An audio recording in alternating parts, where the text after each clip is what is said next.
You're listening to The Streaming Wars, the podcast that discusses all of the latest happenings regarding your favorite streaming services.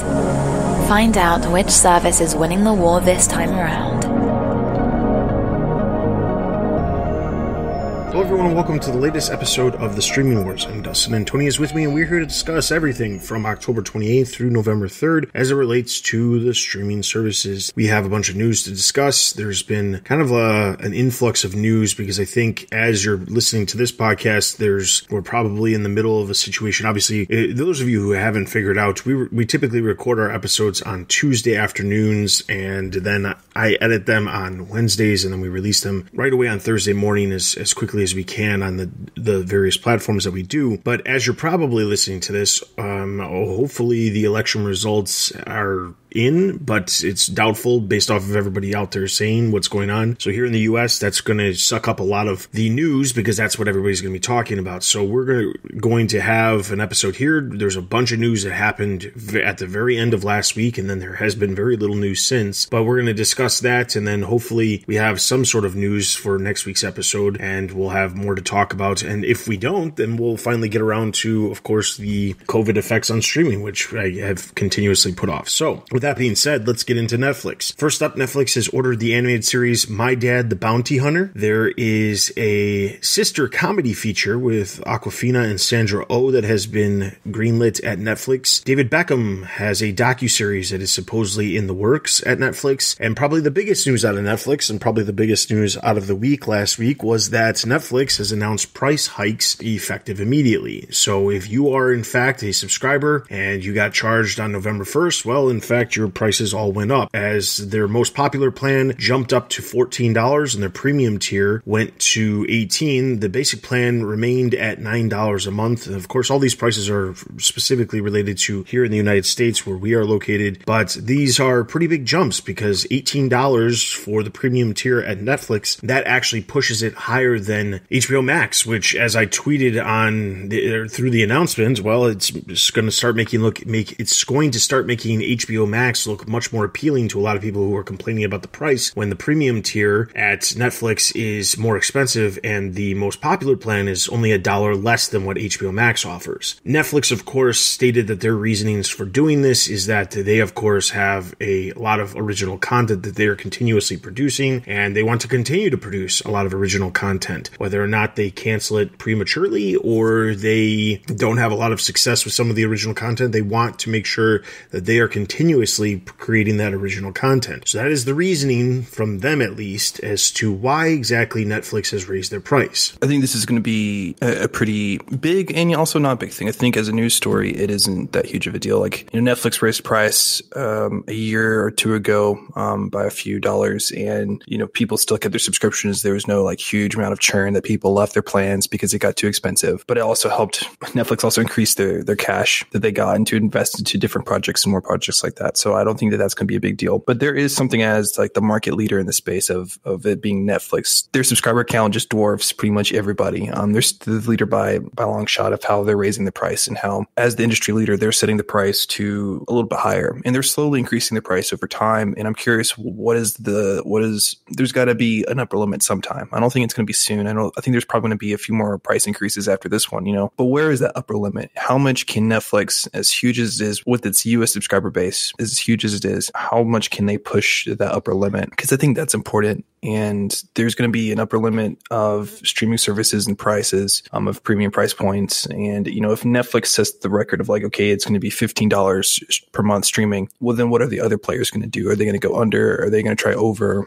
How is that going to work out? So there's a lot of second and third and fourth order effects here. But I think overall, it's not that big of a deal. One of the reasons why I dropped Netflix was personally, I feel like there wasn't enough content. So if they need to get, $1 or $2 more of my money to then make content that I would be interested in, well, then I think that's a great deal. And I think that that's the way that they're approaching this is, okay, let's raise some cash. Let's increase the prices, and then we will go about this accordingly. I'm a little bit surprised that the price hike is effective immediately. Usually companies would either grandfather people in, or at the end of they might do month to month, but it might be okay, in the next year, we will then, give you the option to subscribe to this, auto enroll your subscription, auto renew your subscription, but then, update the price accordingly.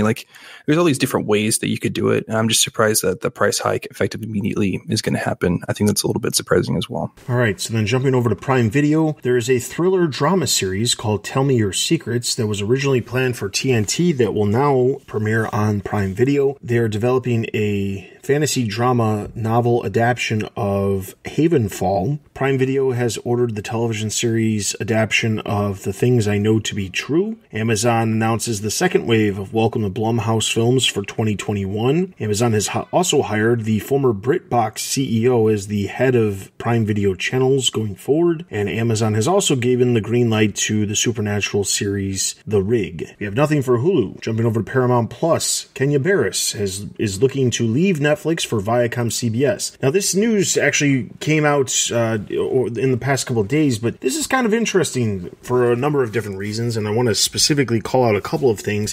One, Kenya Barris, he made his name with a number of shows over on ABC. He landed a massive overall deal at Netflix that was worth a lot of money. He came over to Netflix. I think so far he's only actually made one show, which was the Black AF show that came out earlier this year. Outside of that, he hasn't produced any other content. And that's not to say there isn't other content that he has in the works, but nothing else has come of it yet. However, there is word that he's actually looking to leave Netflix and start his own production company over at Viacom CBS. Now, this would be very similar to what Tyler Perry already has at Viacom CBS. He has a partnership with them. He also has an ownership stake in BET Plus, which is owned by Viacom CBS. But Kenya Barris is looking to start a production company under Viacom CBS, and Netflix is said to allow him to get out of his mega overall deal by going and starting his production company, which is interesting because there has been some recent word on the street that there is a lot of deals that Netflix has put in place, a lot of high dollar deals that they have in place with a number of creators,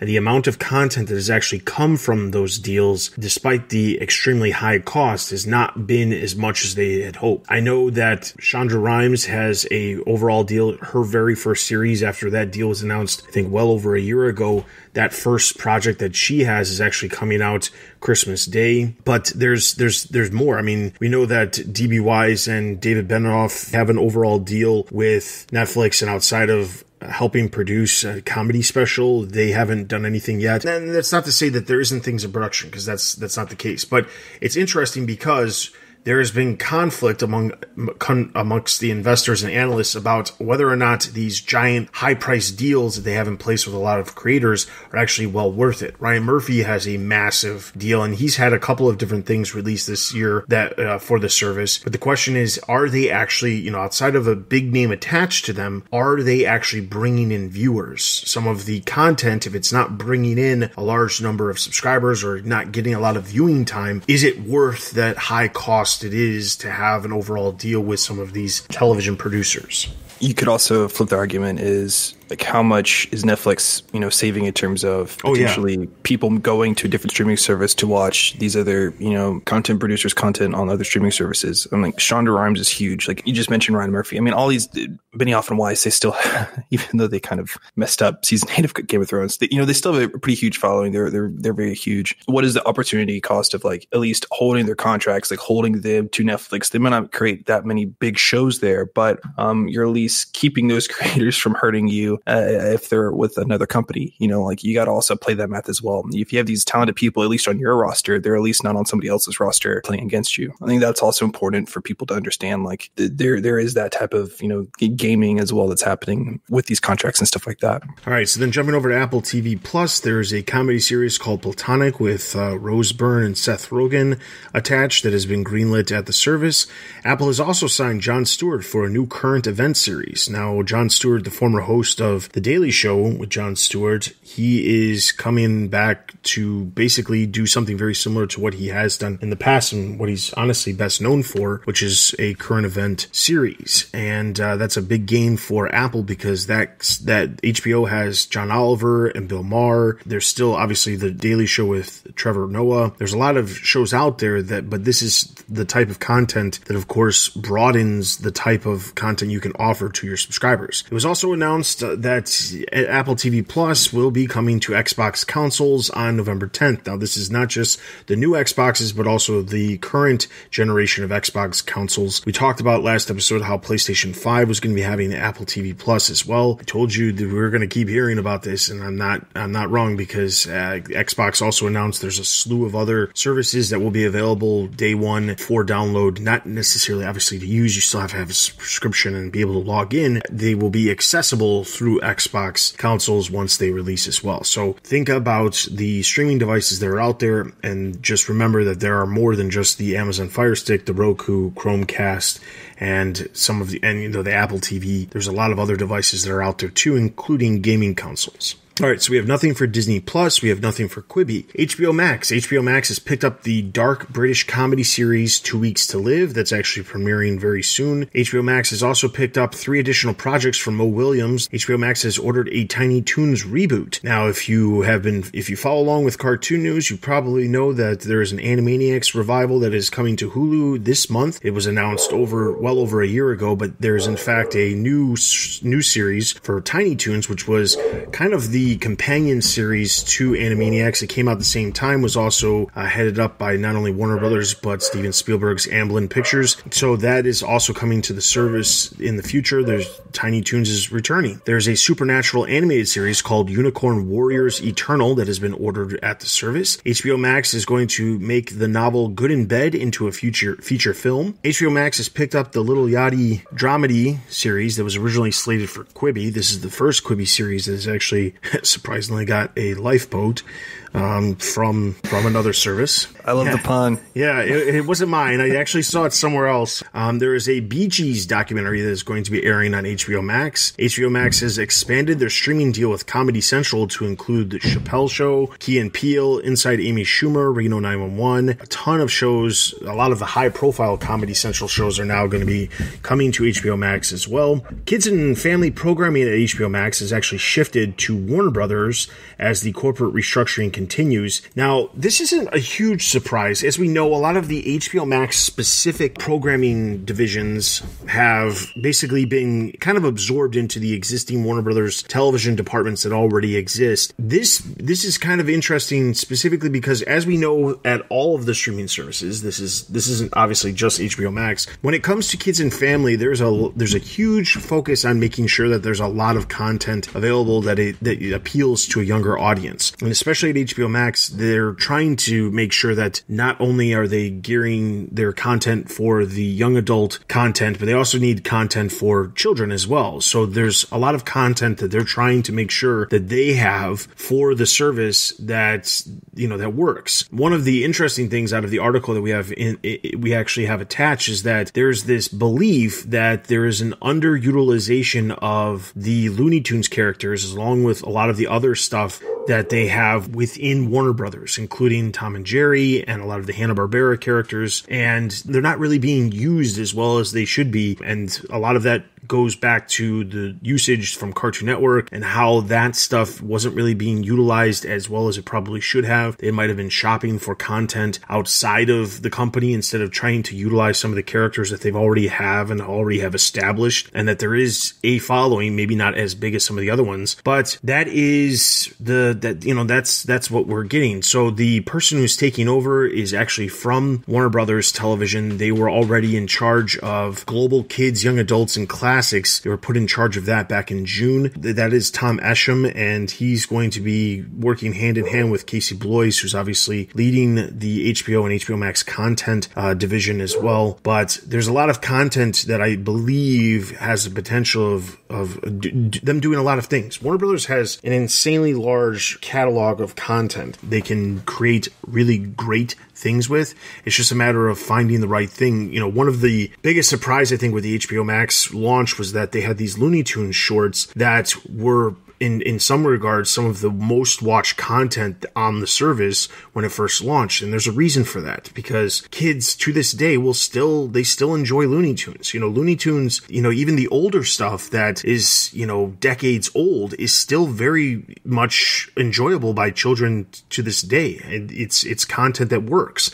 And if you look at some of the newer Mickey Mouse stuff that they've had, there's a new Mickey Mouse series coming to Disney Plus this month. That is literally in the same vein of the old Looney Tunes stuff, where it's like off the wall, kind of zaniness that you typically see when it comes to the Looney Tunes. And that they did that with Mickey Mouse and the Mickey Mouse group of characters, and now it's very popular, so it works. So needless to say, there's a lot of other content. Hanna-Barbera has a huge library of content and characters that they haven't really utilized. There's a lot of characters that they can be doing a lot more with. And when they have a service like HBO Max that basically they have the ability to create this content, it's just a matter of getting the content made by good, producers and having content be put in front of the eyeballs of our children. It makes a lot of sense why they would do this restructuring. I mean, one, moving the responsibilities over to this other part of WB, mainly because like HBO Max, like, yes, they want to go after more of a younger audience. Yes, they want to do all these different things, but focusing just on like kids content and revamping these old properties and whatnot, it's not necessarily, I think, fits best under their wheelhouse and having the best, and it's not a good use of their time, I think. I mean, this content's good, they can do something with it, but to like develop and bring the service out a little bit, I feel like somebody else could do a better job of spearheading that than actually fleshing out these concepts and whatnot. And so that's why I think that this is a good move of moving it over to this new person who has this history of cartoons, animation, kids content and whatnot, and can really do something there with it.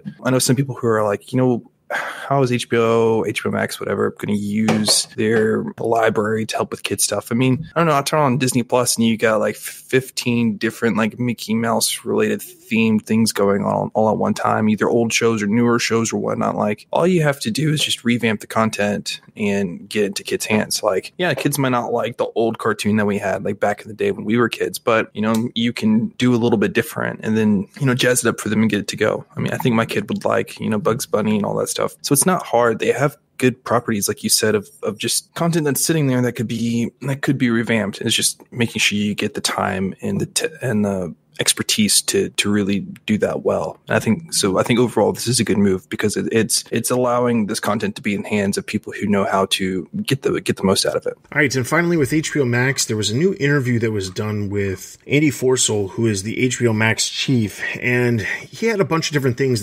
This interview was done over at Decider. There's a bunch of different things that I want to touch on within this interview because it's probably one of the biggest interviews specifically with an HBO Max exec since the launch of the service, or maybe not since the launch, but since at least the summer, that specifically talks about a bunch of different things. So one of the things that he talked about is there's an idea that they have to specifically expand the use of podcasts when it comes to some of their shows and to make the HBO Max app, the mobile app, able to use and watch these podcasts, or not watch, but listen to these podcasts while you're on the go. So the idea is that we've seen a number of podcasts actually have released in conjunction with some of the series that they have. They had, obviously, the biggest one they probably did was the Chernobyl one last year, but then they also have had some podcasts for Lovecraft Country. They've had one, I think, for Raised by Wolves, but they're looking at expanding that even more so and doing even more podcasts for some of their original shows. And the idea is that if the podcasts are on the HBO app and you can actually listen to them while you're on the go, if you're driving and you hook up your phone to your car, you'll be able to listen to these podcasts. If you're on, your public transportation or however you're traveling, you just pop in your headphones and you can instantaneously hear the podcast. More people will maybe use the HBO Max app on the go rather than having to only be able to use it while you're sitting in your living room watching the television. And that's not to say that obviously people aren't using the HBO Max out on the go, but this is kind of like the reverse of what Quibi was trying to accomplish. Quibi's intent was everybody on the go would be watching this, but not in every situation would you be able to stare at a screen. HBO Max is trying to utilize the idea of how to use that time when you're not able to really absorb a visual medium, and how can you still connect with your subscribers? And the podcasts are obviously a very important way of doing that.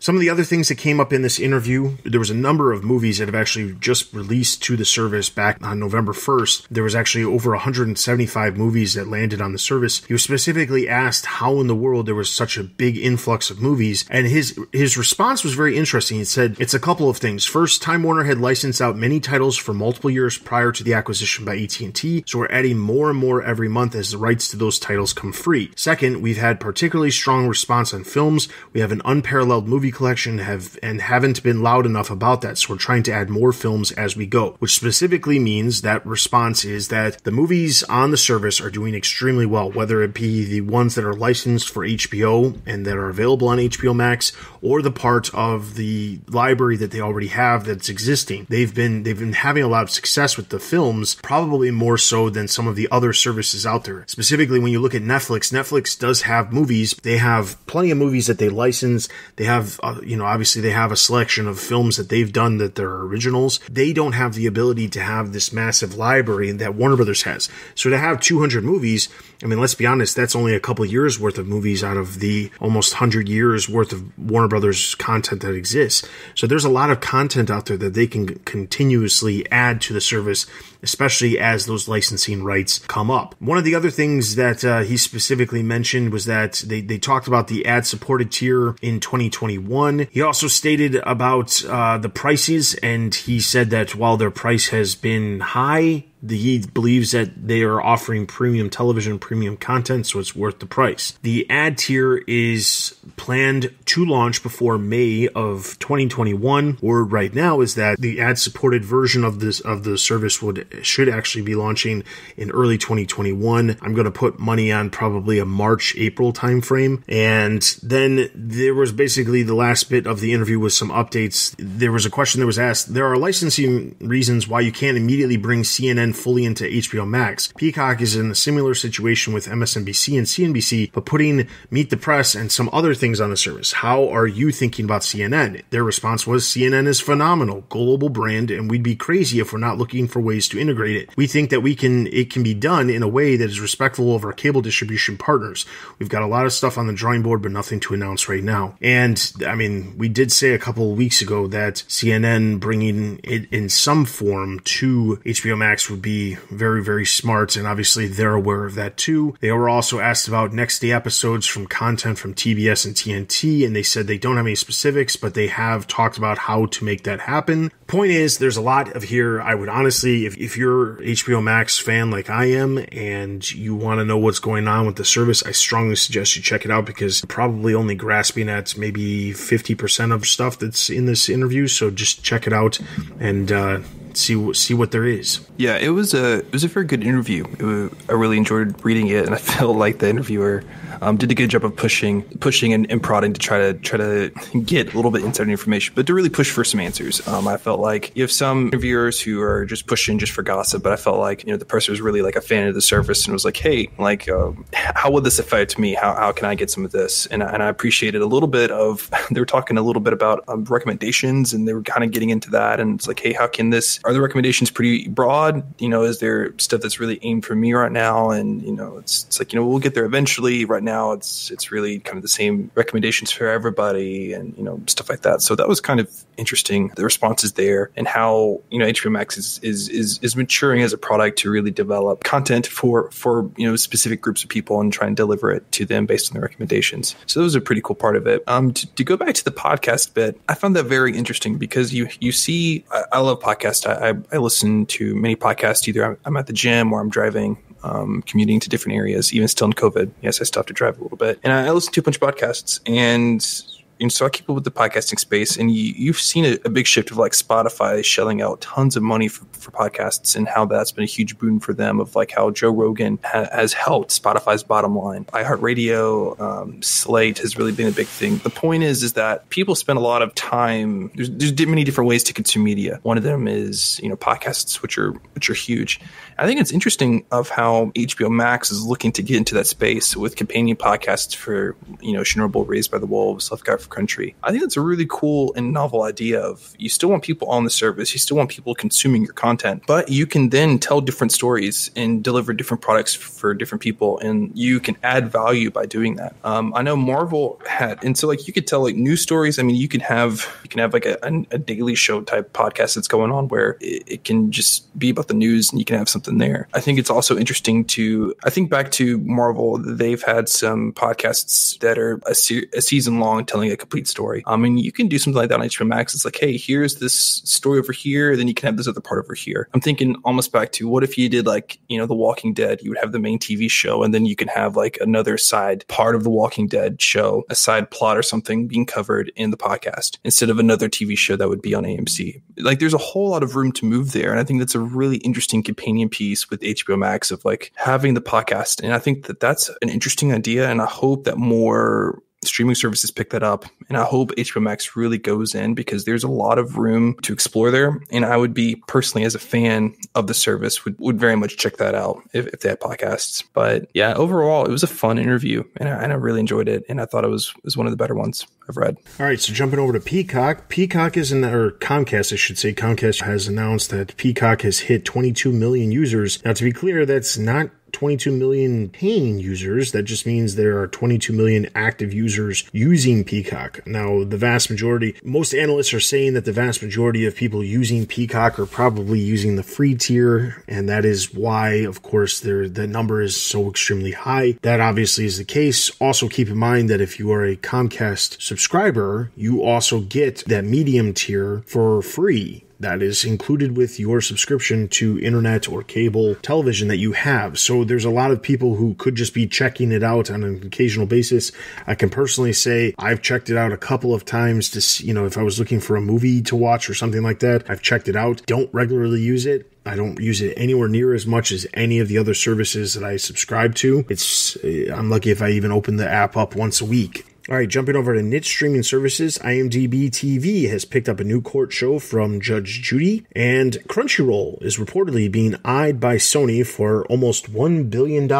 You'll remember that we've talked about how AT&T was looking at selling Crunchyroll. They put a price tag of $1.5 billion on it, and we thought the price tag was a little high. Well, supposedly, Sony is actually considering buying it. Sony also already owns Funimation, the main competition to Crunchyroll. They are looking at buying it for just under $1 billion. So, of course, that means if this does end up going through, 1.5 was a little too high, but whether or not Sony actually goes through with it, Sony will then basically monopolize the streaming services when it comes to anime offerings. That doesn't mean that obviously Netflix and HBO Max and everybody else out there couldn't still create original anime if they wanted to, but if you are an anime fan, you will probably most likely end up with Crunchyroll and Funimation under the same corporate umbrella at Sony. This is obviously huge news. This is an ideal situation for AT&T, who has been clearly floating a variety of different things that they have been contemplating on selling in order to free up some debt. But this is the one that I think has made the most sense out of everything they've said, along with DirecTV, because I just feel like that's dead and somebody could obviously come along and scoop that up for a little bit of money so that they don't have to deal with that anymore either. But Crunchyroll is probably the better one that makes sense for the company to offload to somebody else, and they can still walk away with some decent money because it is a service that is very, very profitable. Yeah, this was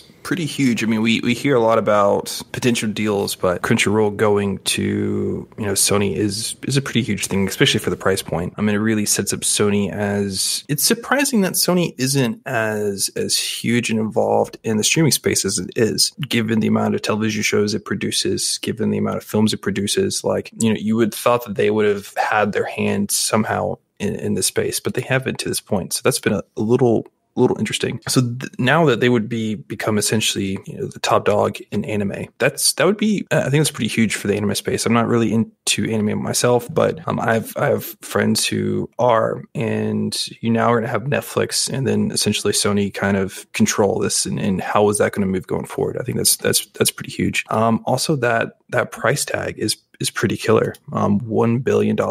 We don't have the books on Crunchyroll. We don't necessarily know their subscriber values, how much revenue they have, all this type of stuff. But I feel like $1 billion valuation is pretty huge. And that's a pretty big investment for Sony. And it really shows that if the rumors are true, through like how much Sony really believes in Crunchyroll and its infrastructure and its subscribers and how that they can make a profit off of that. So this was pretty eye-opening. I think we read this on Friday, and it was just like, wow, that's pretty huge news. All right, so then jumping over to other streaming providers, T-Mobile has jumped into the streaming television market with their new service called T-Vision. This is a live television offering through the internet. YouTube TV has surpassed 3 million subscribers. Now, the article that we have attached doesn't specifically call this out, but that obviously we constantly hear about how cable television and cable subscriptions in general, that is, specifically continue to dwindle. They continue, there's more and more people who are continuously cord cutting, but it shows that people still want these channels. They just don't want to pay for cable version of it because of the cost that is associated with them. Obviously, we've talked about how there's multiple alternatives out there. YouTube TV is clearly one of the top ones that is out there, but that means that as the cable companies, they continuously lose subscribers, those prices are going to continue to go up, and then the prices obviously will go up for the live television offerings through these other streaming providers, specifically because they'll start to get more subscribers, and then there'll be more carriage disputes. It seems like every other day there's a new carriage dispute when it comes to a lot of the regional sports channels, when it comes to a lot of these different services, and that's not going to end. It's going to keep happening for the foreseeable future. All right, so with all that being said, that is the news for this week. We don't have any discussions this time around because there was a good chunk of news. There is, however, a number of trailers that have released over the past week for you guys to check out. The one last thing, there was an email that we got sent from a listener called Tyler. He said, "Hey guys, thank you for your latest episode. Some quick thoughts. I made a 55-minute video looking into the hows and whys of Quibi's quick demise. I won't bore you with all the ins and outs, so to sum it up, I think ultimately it came down to the content. If Quibi had a hit show that made critics rave, then they would still be around. The service had a lot of problems. Its initial marketing wasn't able to clearly convey what the product was or who it was for. Its turnstile technology may have been stolen, and the two primary players, Katzenberg and Whitman, allegedly didn't get along. I don't think any of those would have killed the company if they had a hit on the same lines as Stranger Things or House of Cards, which they didn't.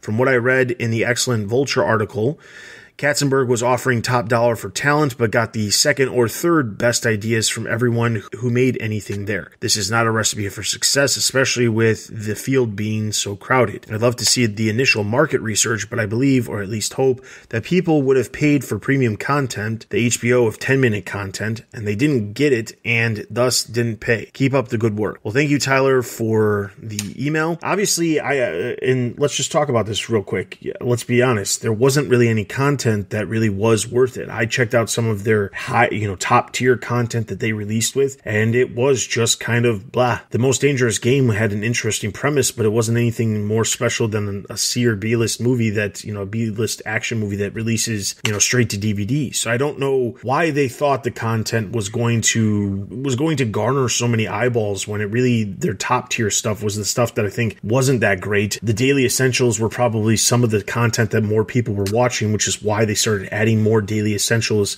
so quickly after the launch. But you're right, it does have to do with the content. If the content, amongst other things, obviously, like we talked about in the last episode, but if they did have a really good show or a couple of good shows, more people would have tuned in. The other problem, I think, is even if they did have a good show, there was only, maybe 6 to 8 episodes and they're only 10 minutes a piece. That just doesn't last. There's no reason to keep coming back. And the problem is, unless you have a consistent stream of content, it's just not worth it. I agree with your first part. I completely agree with that. Going back to this idea of getting critics involved, getting some viral push, like, yes, we can always go back to the fact that you can screenshot content and how that was an issue. You can capture moments and share them to people. You can get that natural, like, social media push that you can with other content. But I feel like it would be really hard to review as a critic this kind of content, like 10-minute clips that might come every single day. Like, that's really hard to really gauge the future of that property. Like it's going to be hard, at least with like, Stranger Things or House of Cards. Like for the Netflix part, like it all dumps all in one day.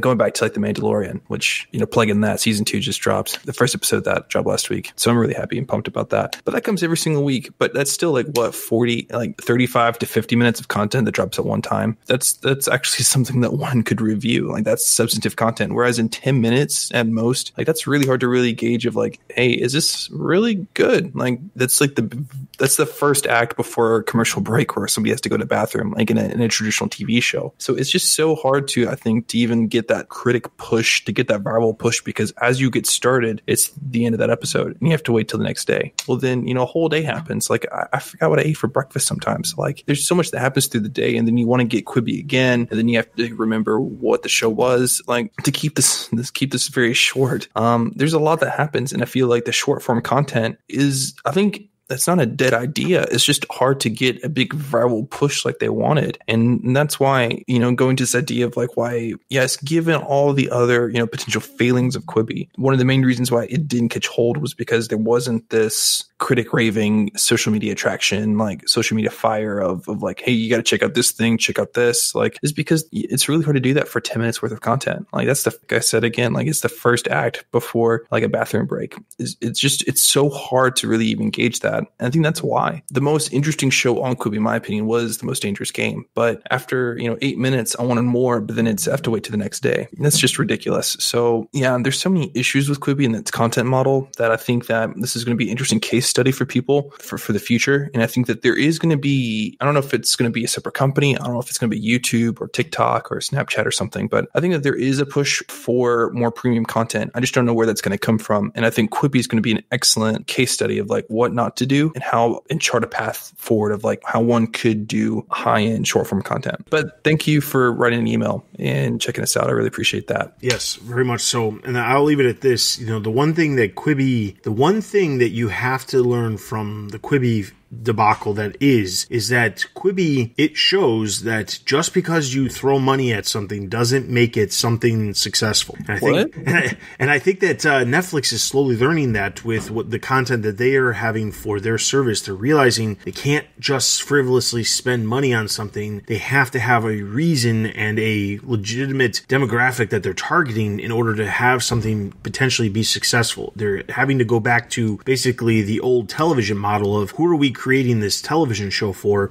and how can we make this show, how can we market the show so that it actually reaches that audience? Because I think that's one of the problems that Netflix deals with a lot of their shows that aren't like their upper echelon of shows that they have, is that not a lot of people even know about them. It's very difficult for the people to even figure out that these shows even exist because they only have so much money in their marketing budget towards, promoting some of these shows, and they're creating shows that aren't really being marketed to the audience that they're designated for. So I think Netflix is learning that now. And Quibi learned that way too late. To push back a little bit, I think that there's some truth in what you're saying. I guess to play a little bit devil's advocate, Netflix and Quibi are very different. And not just because of business models, it's philosophies of Quibi was this ambitious idea of, hey, I think that there is an appetite for short form content. I'm going to throw a bunch of money at the problem. I'm going to get a whole bunch of celebrities at the problem, throw them at the problem as well. And we're going to figure out how to do it. Whereas in Netflix, there was the joke of like, okay, like I think South Park was like, okay, like, thanks for calling Netflix. Your show's greenlit. Okay, what's the premise about? Like, because for a while, they would greenlit any project they wanted. But slowly over time, you've seen them become much more disciplined they do like the scientific method at times of like, okay, we're going to try out this hypothesis. We're going to invest a little bit. If it doesn't work, then we're going to move on. Like, they don't believe in sunk cost fallacy. They're pretty efficient in terms of their policy. So they take risks, but they're educated risks, and everything's about to grow and to adopt and to move toward the future. So yes, they might take some losses. They might do some projects that are not capturing the right audience that they want to. And I think that also with Netflix too, but then they'll correct. But another thing with Netflix too is that their recommendation technology is just years in advance of what Quibi could ever do. So yes, they might not have to always throw a bunch of marketing dollars at projects for quote unquote lesser projects. Maybe not the A-list content, but for B or C-list content, because eventually people will check it out due to its recommendations and how all that stuff works. So like once you're in the app, it's like, okay, I want another show that's similar to this, but I can't really think of anything right now. Like that's where the magic of Netflix recommendation engine engine comes from. And that's why they can produce some content that, yes, might not be as marketed as well as it could, but it still gets some views. So it serves its place of just being able to capture people's eyeballs and let them stay on the service longer. But yeah, I think Netflix learns that, hey, we can't solve this problem a certain way. I think that they're also going to learn in the future, which we talked back, bringing it back, point forward from the very beginning of the show, of these deals with these creators of like, is this actually a worthy investment? And we'll know soon enough, but we can, I bet my bottom dollar that Netflix will learn like, okay, either this is a good idea or we need to punt. Like, exclusive deals aren't worth it. We're going to do our own thing and move forward. It's just all about this idea of innovation, of taking risks, of observing what happens and then going a change from there. So the whole entire core philosophy of Netflix and Quibi are just so different that it's the reason why Netflix can take these strategic risks with these certain losses at certain times, innovate and grow. And it's why Quibi just died, because you just had Kenseberg stuck on this one vision of it's only going to be on phones, although all the research and then all the post-launch, reviews and critiques of like, hey, we want it on cell phones. I mean, hey, we want it on, on TV. Hey, we want this type of content. Like, it just was so stuck on this one idea and just couldn't change. That's why I think Quibi ultimately failed. And I just want to point that out because, like, with this comparison to Netflix, it's a little bit false comparison if you just do a true apples to apples comparison, because they're really two different beasts and they have two different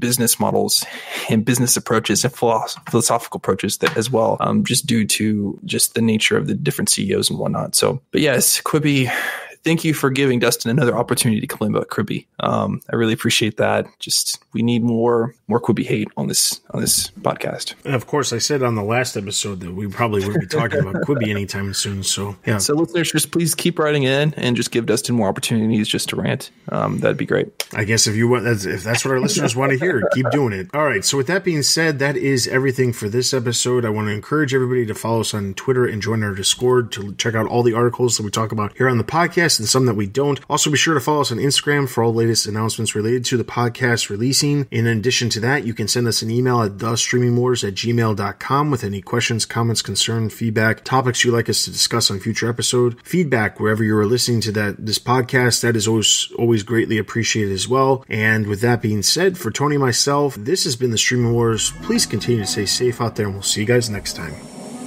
Thanks for listening to the Streaming Wars. Check us out on Twitter and Instagram. Also consider supporting us on Patreon. Links can be found at thestreamingwars.io.